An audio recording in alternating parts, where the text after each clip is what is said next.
कैमूर की इस पावन भूमि पर चारों दिशाओं से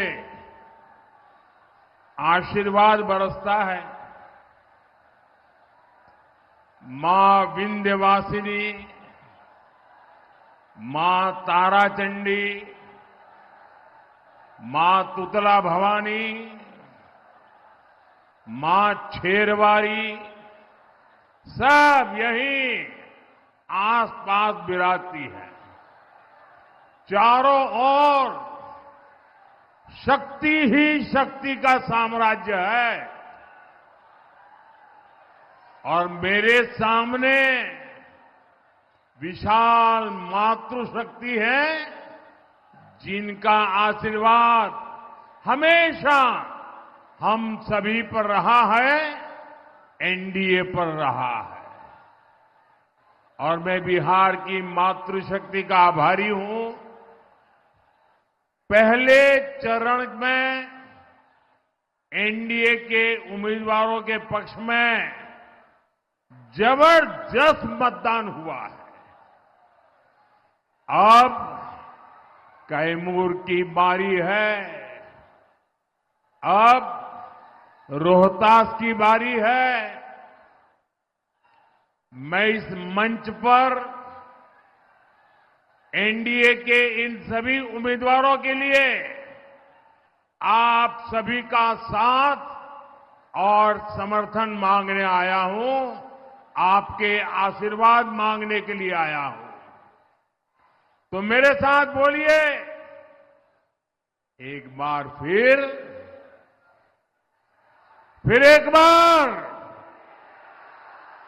एक बार एनडीए सरकार, फिर एक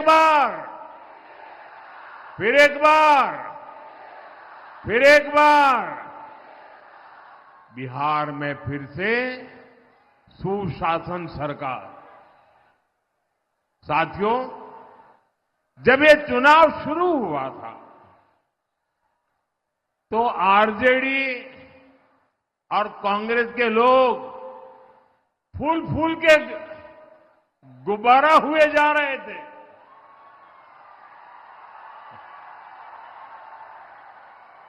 और आरजेडी और कांग्रेस के नामदार आसमान पर पहुंच चुके थे। लेकिन चुनाव प्रचार के दौरान आरजेडी कांग्रेस के गुब्बारे की हवा निकलनी शुरू हो गई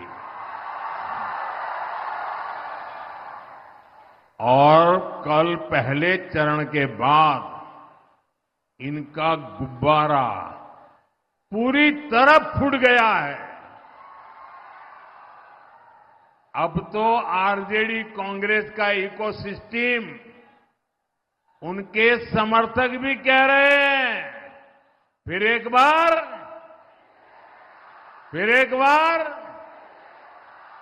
साथियों, आरजेडी कांग्रेस ने बिहार के युवाओं को भ्रमित करने की बहुत कोशिश की, लेकिन उनकी सारी प्लानिंग फेल हो गई।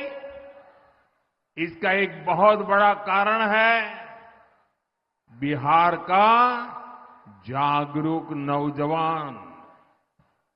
बिहार का नौजवान ये देख रहा है कि आरजेडी कांग्रेस वालों के इरादे क्या है। साथियों, जंगल राज के युवराज से जब भी पूछा जाता है कि जो बड़े बड़े झूठ उन्होंने बोले हैं वो पूरे कैसे करेंगे, तो वो कहते हैं उनके पास प्लान है। और जब पूछा जाता है भी बताओ प्लान क्या है, तो उनके मुंह में दही जम जाता है, मुंह पे ताला लग जाता है, उत्तर ही नहीं दे पाते।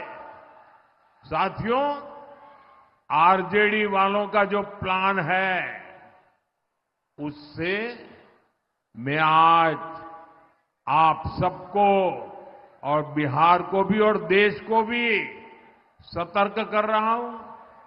आप देखिए, आरजेडी के नेताओं के किस तरह के गाने वायरल हो रहे हैं। चुनाव प्रचार के जो गाने हैं, कैसे गाने वायरल हो रहे हैं। आरजेडी वालों का एक गाना है, आपने भी सुना होगा, आपने भी शायद मोबाइल पे देखा होगा। आरजेडी वालों का एक गाना है, आएगी भैया की सरकार। क्या बोलते हैं? आएगी भैया की सरकार, बनेंगे रंगदार। आप सोचिए, ये आरजेडी वाले इंतजार कर रहे हैं कि कब उनकी सरकार आए और कब अपहरणीय, रंगदारी, ये पुराना गोरखधंधा फिर से शुरू हो जाए। आरजेडी वाले आपको रोजगार नहीं देंगे, ये तो आपसे रंगदारी वसूलेंगे, रंगदारी। साथियों, आरजेडी वालों का एक और गाना है। अब आप देखिए क्या क्या कर रहे हैं, क्या क्या सोच रहे हैं। और मैं तो देशवासियों को कहूंगा, देखिए ये बिहार में जमानत पर जो लोग हैं वो कैसे लोग हैं। उनका क्या गाना है? भैया के आबेदे सत्ता, भैया के आबेदे सत्ता, कट्टा सटा के उठा लेब घरवा से। आप अंदाजा लगा सकते हैं कि ये जंगल राज वाले सरकार में वापसी के लिए क्यों इतने बेचैन है। इन्हें जनता की सेवा नहीं करनी, इन्हें जनता को कट्टा दिखाकर लूटना है, लूटना। उन्हें घर से उठवा लेना है। साथियों, आरजेडी का एक और गाना चल रहा है।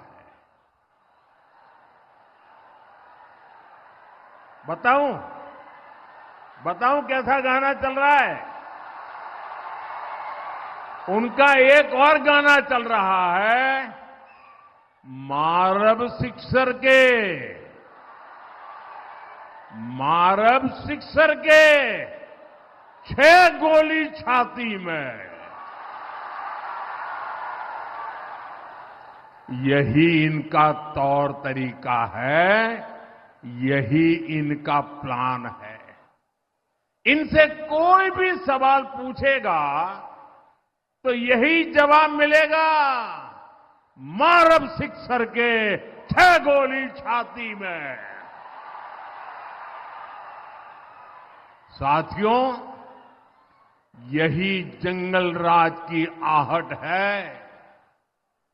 ये बहनों बेटियों को, गरीब, दलित, महादलित, पिछड़े, अति पिछड़े समाज के लोगों को ये डराने का प्रयास है, भय पैदा करने का खेल है इनका। साथियों, जंगल राज वाले कभी भी कोई निर्माण कर ही नहीं सकते। वे तो बर्बादी और बदहाली के प्रतीक है। इनकी करतूतें देखनी हो तो डालमिया नगर में दिखती है। रोहतास के लोग इस बात को अच्छी तरह जानते हैं। साथ ही आप तस्वीर लाए हैं, मैं मेरी टीम को कहता हूं ले लेते हैं, लेकिन आप तस्वीर ऊपर करते पीछे दिखता नहीं है। मैं आपका आभारी हूं, आप ले आए हैं।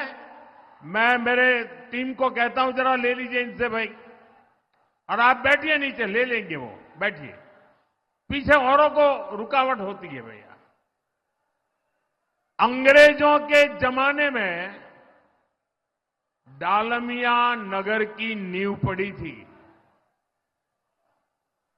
दशकों के परिश्रम के बाद एक फलता फूलता औद्योगिक नगर बनता जा रहा था। लेकिन फिर से कुशासन वालों की राजनीति आ गई, कुशासन की राजनीति आ गई, जंगल राज आ गया, फिरौती, रंगदारी, करप्शन, कट कमीशन, हत्या, अपहरण, धमकी, हड़ताल, यही सब होने लगा। देखते ही देखते जंगल राज ने सब कुछ तबाह कर दिया। साथियों, जंगल राज ने बिहार में विकास की हर संभावना की भ्रूण हत्या करने का काम किया था। मैं आपको एक और उदाहरण दिलाता हूं। आप कैमूर में देखिए, प्रकृति ने क्या कुछ नहीं दिया है। ये आकर्षक पर्यटन स्थलों में एक महत्वपूर्ण स्थान हो सकता था, लेकिन जंगल राज ने ये कभी होने नहीं दिया। जहां कानून का राज न हो, जहां माओवादी आतंक बढ़ रहा हो, क्या वहां पर कभी कोई टूरिज्म जाएगा क्या? जाएगा क्या? जरा बताइए ना, जाएगा क्या? नहीं जाएगा ना। नीतीश जी ने आपके इस क्षेत्र को उस भयानक स्थिति से बाहर निकाला है। मुझे खुशी है कि अब धीरे धीरे यहां पर्यटकों की संख्या बढ़ने लगी है।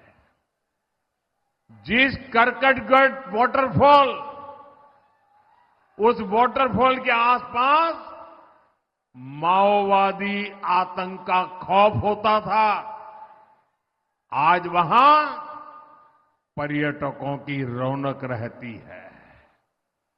यहां जो हमारे धाम है, वहां तीर्थयात्रियों की संख्या लगातार बढ़ रही है। जागृत देवता हर्षु ब्रह्म के दर्शन करने लोग आते हैं। आज यहां नक्सलवाद, माओवादी आतंक दम तोड़ रहा है। साथियों, यहां उद्योगों और पर्यटन की जो संभावनाएं बनी है, इसका हमें और तेजी से विस्तार करना है। देश विदेश से लोग यहां बिहार में पूंजी लगाने के लिए तैयार है। बस उन्हें लालटेन, पंजे और लाल झंडे की तस्वीर भी नहीं दिखनी चाहिए। अगर दिख गई तो दरवाजे से ही लौट जाएंगे। इसलिए हमें संकल्प लेना है, हमें बिहार को जंगल राज से दूर रखना है। साथियों, बिहार के इस चुनाव में एक बहुत ही खास बात हुई है। इस चुनाव ने कांग्रेस आरजेडी के बीच लड़ाई को सबके सामने ला दिया। कांग्रेस आरजेडी की ये जो दीवार है ना, ये टूट चुकी है। और कांग्रेस आरजेडी की टूटी दीवार पर ये लोग चाहे जितना पलस्तर कर लें, अब दोनों पार्टियों के बीच खाई गहरी होती जा रही है। पलस्तर से काम चलने वाला नहीं है। आप देखिए, इस क्षेत्र में भी कांग्रेस के नामदार ने रैलियां की, लेकिन पटना के नामदार का नाम नहीं लिया। कितनी छुआछूत है देखिए, वो पटना के नामदार का नाम लेने को तैयार नहीं। कांग्रेस के नामदार दुनिया जहां की कहानियां कहते रहते हैं, लेकिन आरजेडी के घोषणा पत्र पर कोई सवाल पूछे कि आरजेडी ने बड़े बड़े वादे किए, क्या कहना है, तो कांग्रेस के नामदार के मुंह पर ताला लग जाता है। ये कांग्रेस के नामदार अपने घोषणा पत्र की झूठी तारीफ तक नहीं कर पा रहे। एक दूसरे को गिराने में जुटे ये लोग बिहार के विकास को कभी गति नहीं दे सकते। साथियों, ये लोग अपने परिवार के अलावा किसी को भी नहीं मानते। कांग्रेस ने बाबा साहब आंबेडकर की राजनीति खत्म की, क्योंकि बाबा साहब आंबेडकर का कद ये दिल्ली में बैठे शाही परिवार से ऊंचा था। इन्होंने बाबू जगजीवन राम जी को भी सहन नहीं किया। सीताराम केसरी, उनके साथ भी ऐसा ही किया। बिहार के ऐसे एक से बढ़कर के एक दिग्गज नेता को अपमानित करना, यही शाही परिवार का खेल रहा है।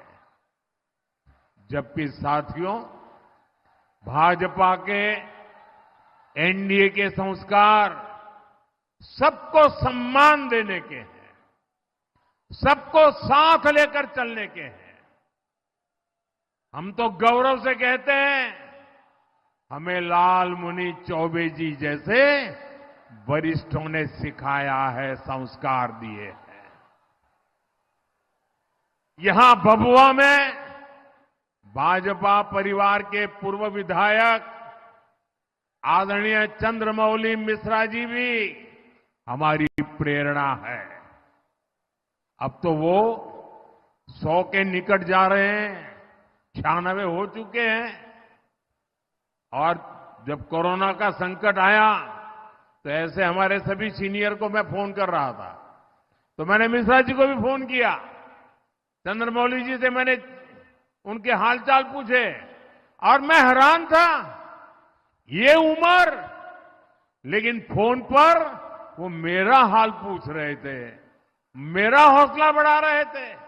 ये इस धरती में आदरणीय चंद्रमौली मिश्रा जी जैसे व्यक्तियों से सीखते हुए हम भाजपा के कार्यकर्ता आगे बढ़े हैं। साथियों, ऐसे वरिष्ठों से मिले संस्कारों ने हमें राष्ट्रभक्तों का, देश के लिए जीने मरने वालों का सम्मान करना सिखाया है। इसलिए हमने बाबा साहब आंबेडकर से जुड़े स्थानों को पंच तीर्थ के रूप में विकसित किया। और मैं तो काशी का सांसद हूं, मेरे लिए बड़े गर्व की बात है कि बनारस संत रविदास जी की जन्मभूमि है। संत रविदास की जयंती पर मुझे कई बार वहां जाने का सौभाग्य प्राप्त हुआ है। 10-11 साल पहले वहां क्या स्थिति थी और आज वहां कितनी सुविधाएं श्रद्धालुओं के लिए बनी है, इसकी चर्चा सिर्फ बनारस में नहीं, बनारस के बाहर भी सभी समाजों में होती है। साथियों, बनारस ही नहीं, भाजपा सरकार मध्य प्रदेश के सागर में भी संत रविदास का भव्य मंदिर और स्मारक बना रही है। हाल ही में मुझे कर्पूरी ग्राम जाने का अवसर मिला था। वहां पिछले कुछ वर्षों में सड़क, बिजली, पानी, शिक्षा और स्वास्थ्य से जुड़ी सुविधाओं का विस्तार हुआ है। कर्पूरी ग्राम रेलवे स्टेशन को आधुनिक बनाया जा रहा है।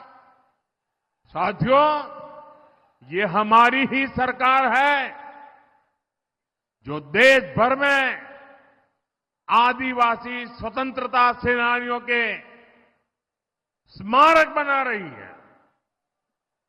भगवान बिरसा मुंडा के जन्म दिवस को हमने जनजातीय गौरव दिवस घोषित किया है। 1857 के क्रांतिवीर वीर कुंवर सिंह जी की विरासत से भावी पीढ़ी प्रेरित हो, इसके लिए हर वर्ष व्यापक तौर पर विजय दिवस का आयोजन किया जा रहा है। साथियों, कैमूर को धान का कटोरा कहा जाता है।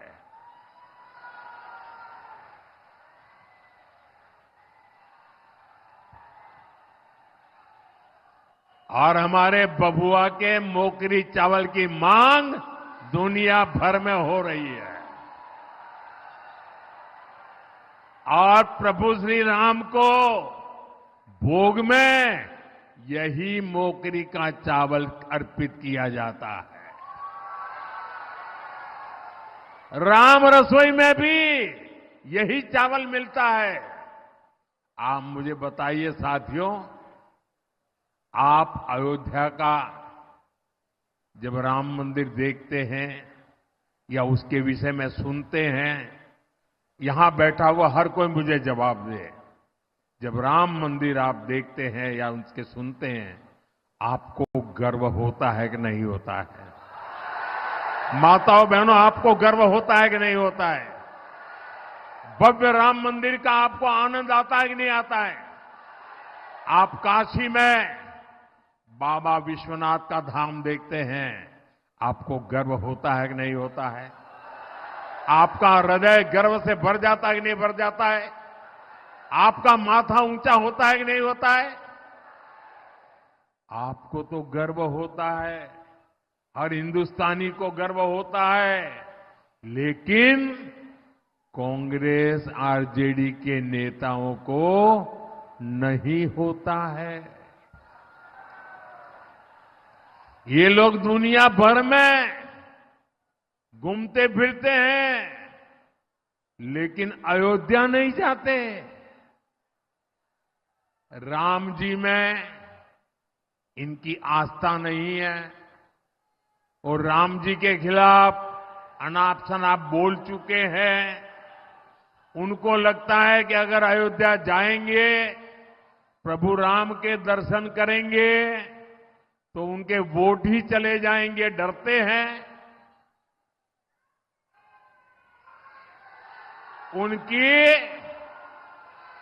कोई आस्था नाम की चीज ही नहीं है। लेकिन जरा मैं इन लोगों से पूछना चाहता हूं, ठीक है भाई, चलो, भगवान राम से आपको जरा भय लगता होगा, लेकिन राम मंदिर परिसर में ही आप में से तो लोग गए होंगे। उसी राम मंदिर परिसर में भगवान राम विराजमान है, वहीं पर माता शबरी का मंदिर बना है, महर्षि वाल्मीकि जी का मंदिर बना है, वहीं पर निषाद राज का मंदिर है। आरजेडी और कांग्रेस के लोग अगर राम जी के पास नहीं जाना है तो तुम्हारा नसीब, लेकिन वाल्मीकि जी के मंदिर में माथा टेकने में तुम्हारा क्या जाता है? शबरी माता के सामने सर झुकाने में तुम्हारा क्या जाता है? अरे निषाद राज के चरणों में कुछ पल बैठने में तुम्हारा क्या जाता है? ये इसलिए क्योंकि वे समाज के ऐसे दिव्य पुरुषों को नफरत करते हैं, वो अपने आप को ही शहंशाह मानते हैं। और इनका इरादा देखिए, अभी छठी मैया पूरी दुनिया छठी मैया के प्रति सर झुका रही है। हिंदुस्तान के कोने कोने में छठी मैया की पूजा होने लगी है। और मेरे बिहार में तो ये मेरी माताएं बहनें 3-3 दिन तक इतना कठिन व्रत करती हैं और आखिर में तो पानी तक छोड़ देती है। ऐसी तपस्या करती है। ऐसा महत्वपूर्ण हमारा त्योहार छठी मैया की पूजा, ये कांग्रेस के नामदार छठी मैया की इस पूजा को, छठी मैया की इस साधना को, छठी मैया की इस तपस्या को वे ड्रामा कहते हैं, ड्रामा नौटंकी कहते हैं। मेरी माताएं बहनें बताइए, ये छठी मैया का अपमान है कि नहीं है? ये छठी मैया का घोर अपमान करते हैं कि नहीं करते हैं? ये छठी मैया का व्रत रखने वाली माताओं बहनों का अपमान करते हैं कि नहीं करते हैं? अब मुझे बताइए, जो हमारी छठी मैया का अपमान करे उसको सजा मिलनी चाहिए कि नहीं मिलनी चाहिए? पूरी ताकत से बताएं, उनको सजा मिलनी चाहिए कि नहीं मिलनी चाहिए? अब मैं आपसे आग्रह करता हूं, अभी आपके पास मौका है उनको सजा करने का। 11 नवंबर को आपके एक वोट से उनको सजा मिल सकती है। सजा दोगे? सब लोग सजा दोगे? साथियों, ये आरजेडी कांग्रेस वाले हमारी आस्था का अपमान इसलिए करते हैं, हमारी छठी मैया का अपमान इसलिए करते हैं, हमारे भगवान राम का अपमान इसलिए करते हैं ताकि कट्टरपंथी खुश हो जाए, इनका वोट बैंक नाराज ना हो। साथियों, ये जंगल राज वाले तुष्टीकरण की राजनीति में एक कदम और आगे बढ़ गए हैं। ये अब घुसपैठियों का सुरक्षा कवच बन रहे हैं। हमारी सरकार गरीबों को मुफ्त अनाज, मुफ्त इलाज की सुविधा देती है। आरजेडी कांग्रेस के नेता कहते हैं ये सुविधा घुसपैठियों को भी देना चाहिए। गरीब को जो पक्का आवास हम दे रहे हैं वो घुसपैठियों को भी देना चाहिए, ऐसा कह रहे हैं।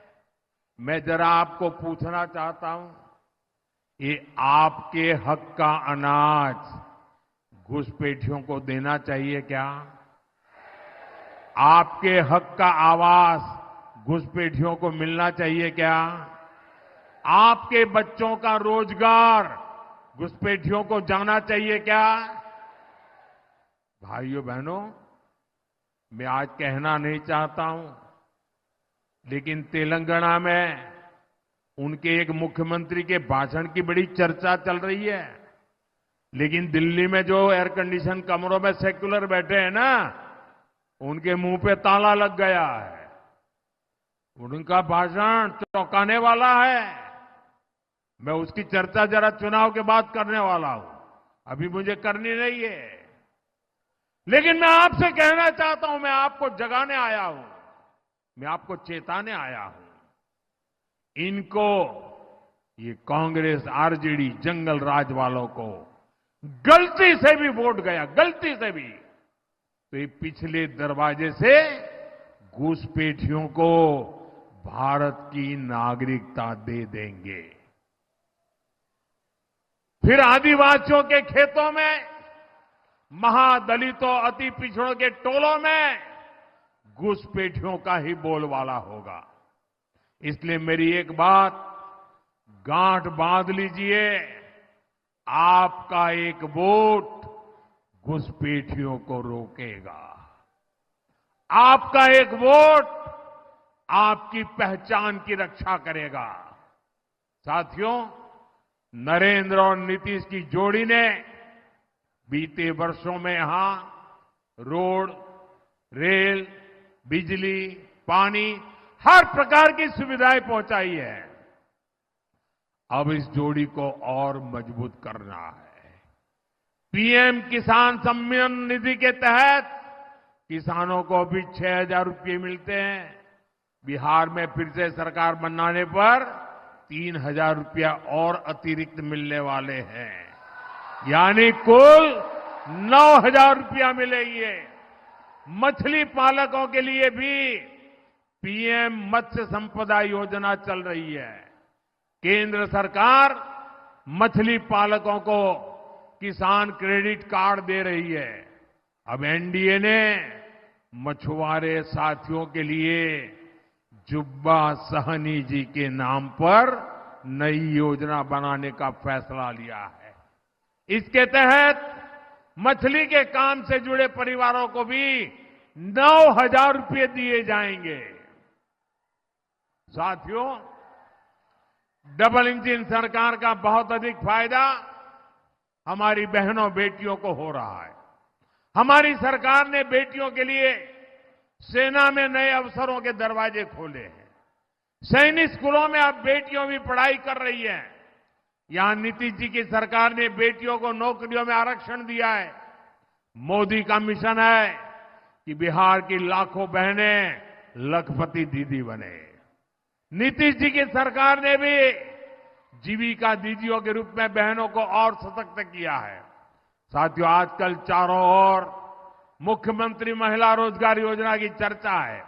अभी तक 1,40,00,000 बहनों के बैंक खाते में 10-10 हजार रुपया जमा हो चुके हैं। एनडीए ने घोषणा की है कि फिर से सरकार बनने के बाद इस योजना का और विस्तार किया जाएगा। साथियों, बिहार आज विकास की नई गाथा लिख रहा है। अब ये रफ्तार रुकनी नहीं चाहिए। आपको खुद भी मतदान करना है और जो साथी त्योहार मनाने के लिए गांव आए हैं उनको भी कहना है कि वोट डालकर ही वापस लौटे। याद रखिएगा, जब हम एक एक बूथ जीतेंगे तभी चुनाव जीतेंगे। जो बूथ जीतेगा वो चुनाव जीतेगा। एक बार फिर मैं अपने इन साथियों के लिए, मेरे सभी उम्मीदवारों से मैं थोड़ा आग्रह करता हूं, आगे आ जाइए। बस इतना ही रहेंगे तो चलेगा। मैं मेरे इन सभी साथियों से उनके लिए आपसे आशीर्वाद मांगने आया हूं। इन सबको विजयी बनाइए। मेरे साथ बोलिए, भारत माता की, भारत माता की।